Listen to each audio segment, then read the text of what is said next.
he was a guy, hard-working guy, first of all. That's what people forget.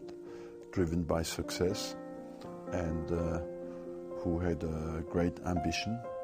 Worked, of course, as well in a dominant club, but he was a dominant figure of English football. Uninterrupted success for 20 years or more. So after such a long period, it creates a huge void for English football, but as well for his club. The challenge of Manchester now is to make a smooth takeover and make sure that there's no hiccup on the road for them, and that will not be easy.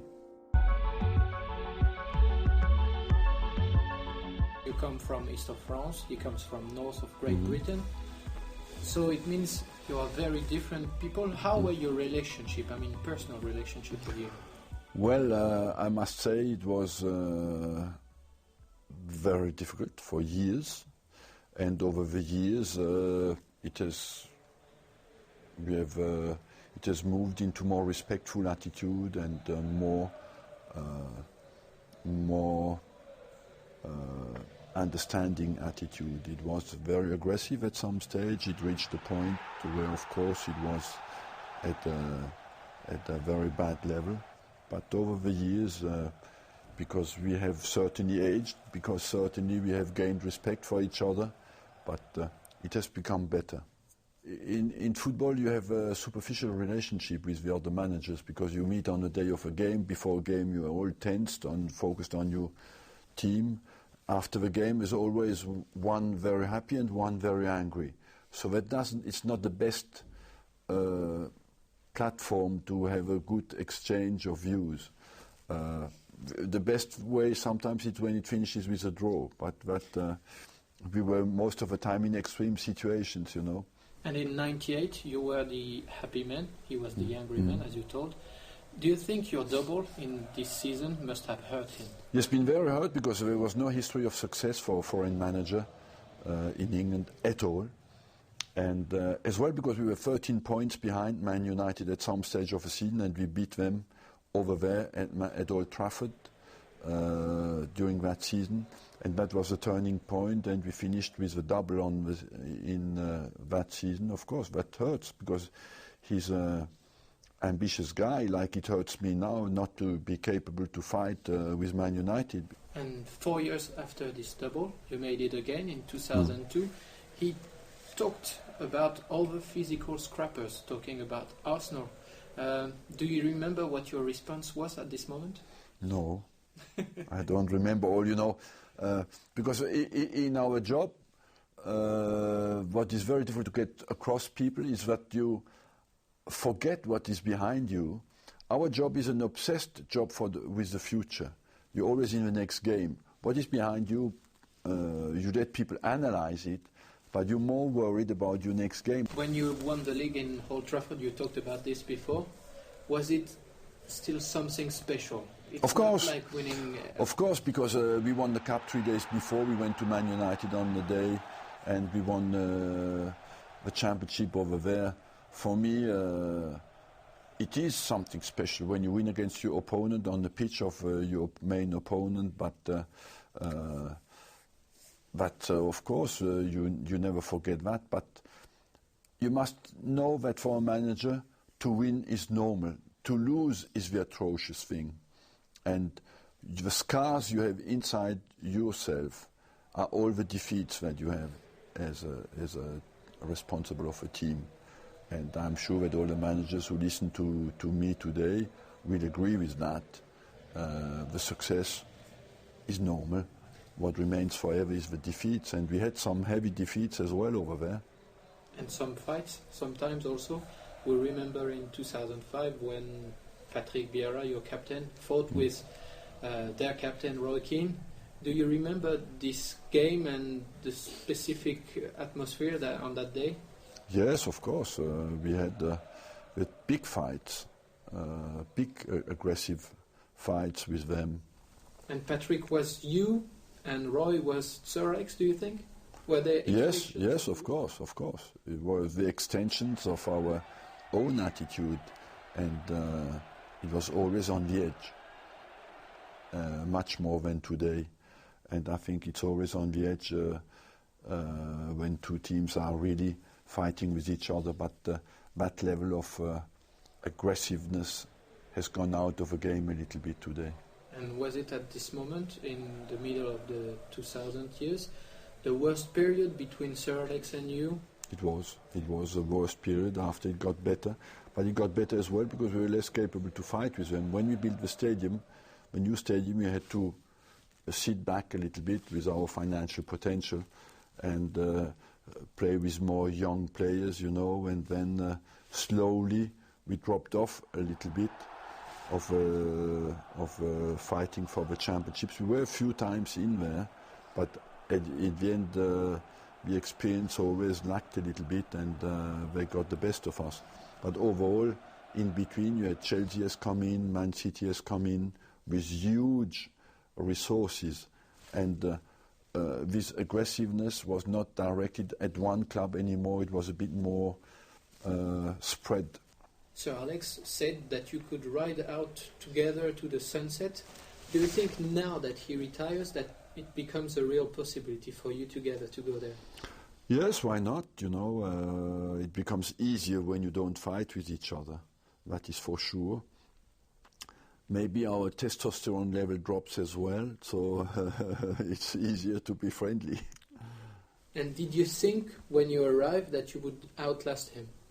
When you arrived in England? No, not nearly. I just wanted to do well my job and to win, and I was obsessed by that, you know, to face the emptiness of after such a tremendous life full of tension and the challenges, suddenly to be in front of emptiness and face another challenge. But I think he's better equipped than I am, because there's passion for horses, there's passion for golf sometimes, you know, so maybe he will be happier than I will be when I stop.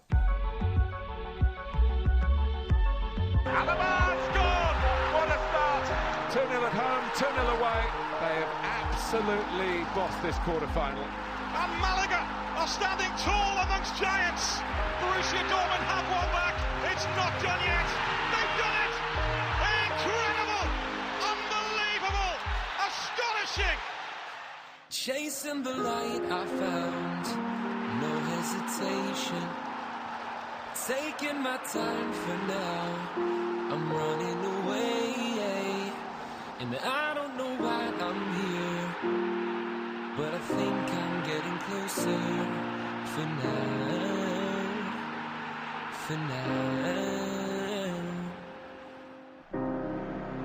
No more wasting time, chasing life's demise now. And I keep on dreaming. Open up these eyes, working overtime now. Think I see it. Ribéry, Robben scores!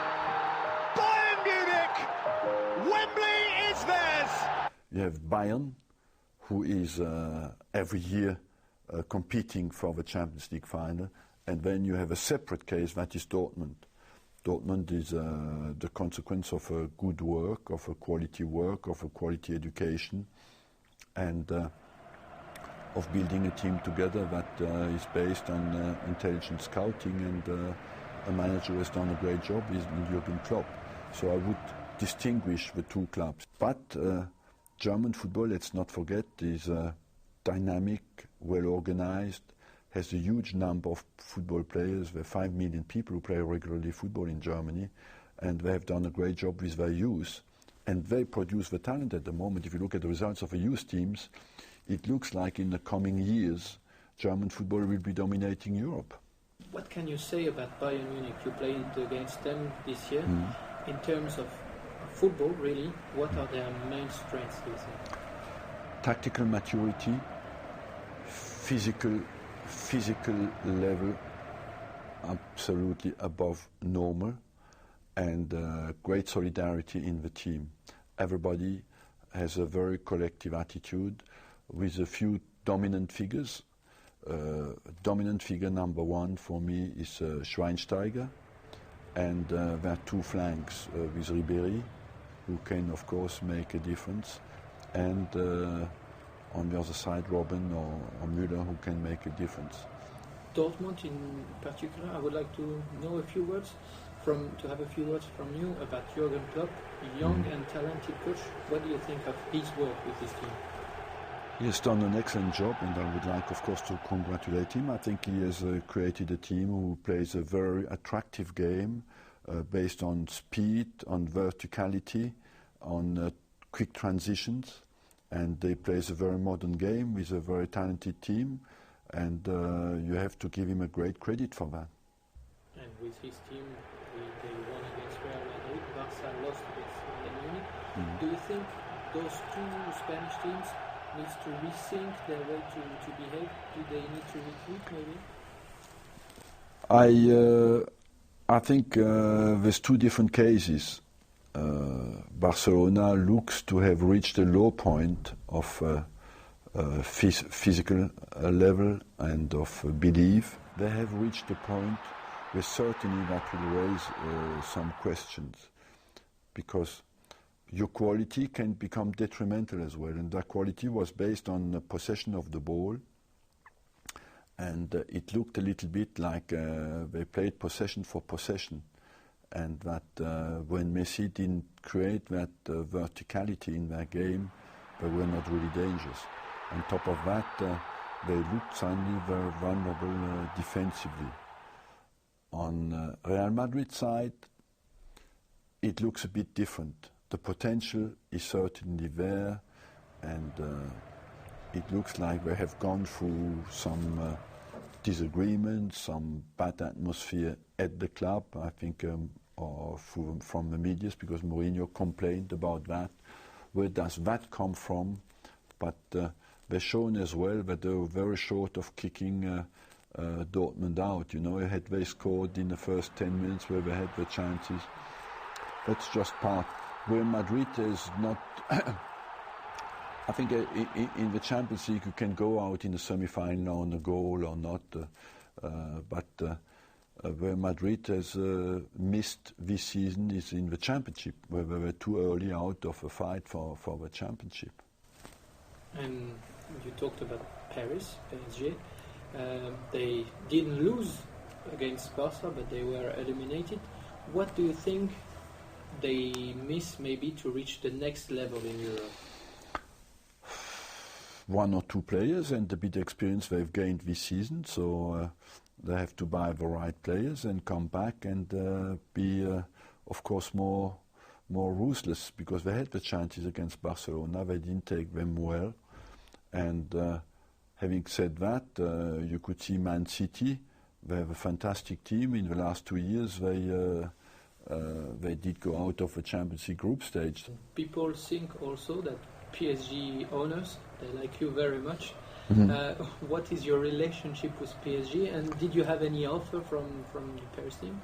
No, I had no offers from PSG. My relationship is very, very good with Paris Saint-Germain, because I was always, at the time, I worked for a long time for Jazeera, always encouraging Al Jazeera or the responsible from Qatar to buy Paris Saint-Germain, and I think they made a fantastic coup.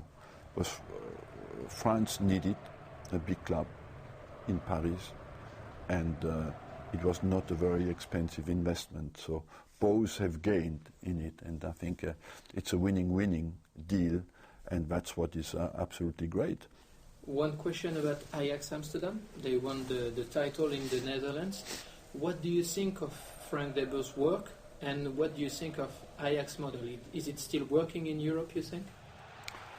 Frank de Boer has done great work, because Ajax for a few years were a bit without soul, without potential to win the championship. They have redone a good job there and gained guidelines that were the historical strengths of Ajax. Is the Ajax model today still successful in the Champions League, I don't think so.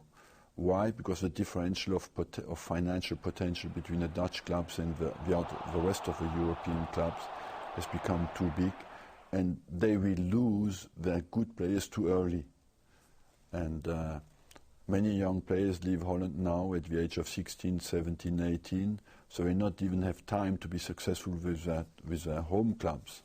And that's why I believe that their model still will certainly be dominant in Holland, but not anymore in Europe. Would you welcome Jose Mourinho back to English football? Yes, why not? I have nothing against Jose Mourinho, and overall, I think he creates always a lot of interest from the media, you know, especially in England, and nearly certainly all over the world. So it creates more interest for the Premier League, and on that side it is good. But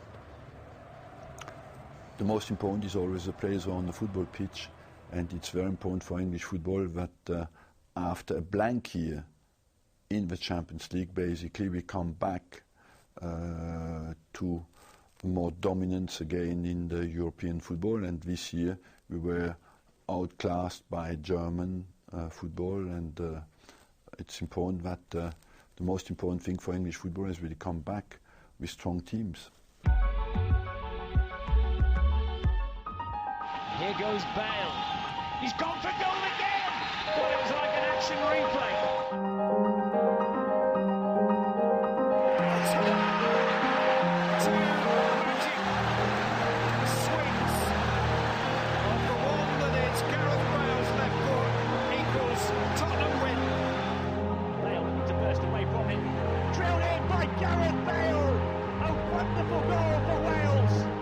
Power, pace, direct play in his game, and he is a player. He's not a touch player like Messi, you know. He's a touch player, but he's a very efficient player who is very direct and can absorb long distances with power and has the strength to finish well. So he is a good finisher as well. That's what he has gained this season. There's a lot of questions about him now, to play more centrally instead of playing on the flank. I can understand that, because when a player is so efficient, but I still think he is a flank player for me, a typical flank player that are so difficult to find, and that's why I think he's too young to move into the middle. Do you think he can be in the top 5 players at this moment? It's a bit early, but he has potential to be, of course, but you cannot say that you voted best Premier League player and you would rule out that possibility. I think he will be. Now it depends on the consistency of his presence at the top level, because the injury role, if you look at Ronaldo and Messi, for example, are the two head figures of world football. They don't miss a game in the season. They have fantastic health, and that is the most important, the consistency of the number of games you play.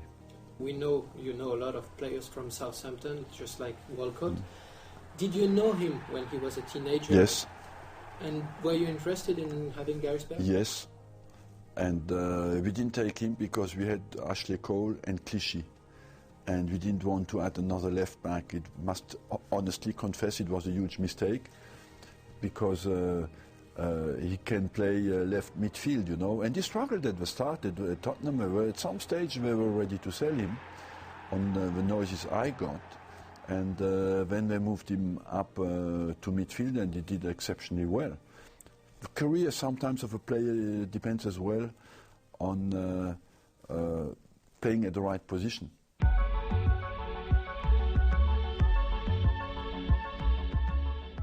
How happy are you now that there won't be a master to face at Old Trafford? You don't face a master, you face a team, you know, and the team you will face will be exactly of the same quality they had this season. So the problem will not be much different. It's more for the environment that the problem is a bit different. And it's David Moyes. You know him for a long time too, Yes. because he's in charge of Everton since 2002. Mm-hmm. Can you say a word about him? How would you describe him, and were you surprised by his new position? Not really, because the Scots have a good tradition, you know, in English football. There are many Scottish managers, and he has shown that he can stay at a long time in the same club and be consistent. But the most important at the top level is people who are consistent. It's not to win 1 year and finish 7th or 10th the next season, because these clubs need a stability, you know. And he has shown that he can be stable, that he's competent, that he's ambitious and resilient. But it is a step up. One of the important players at this moment, an available player, and in this case, would it be an interesting player for you, for example? Well, I answer the second question first, is that Rooney could be an interesting player for everybody in the world who would turn him down. The challenge Moyes faces, it's his first challenge, certainly, for Moyes, is to go into Manchester and bridge the gap between him and Rooney. So, is that feasible or not? That depends on the personality, and does he bear a grudge or not, Rooney? We will see that, you know.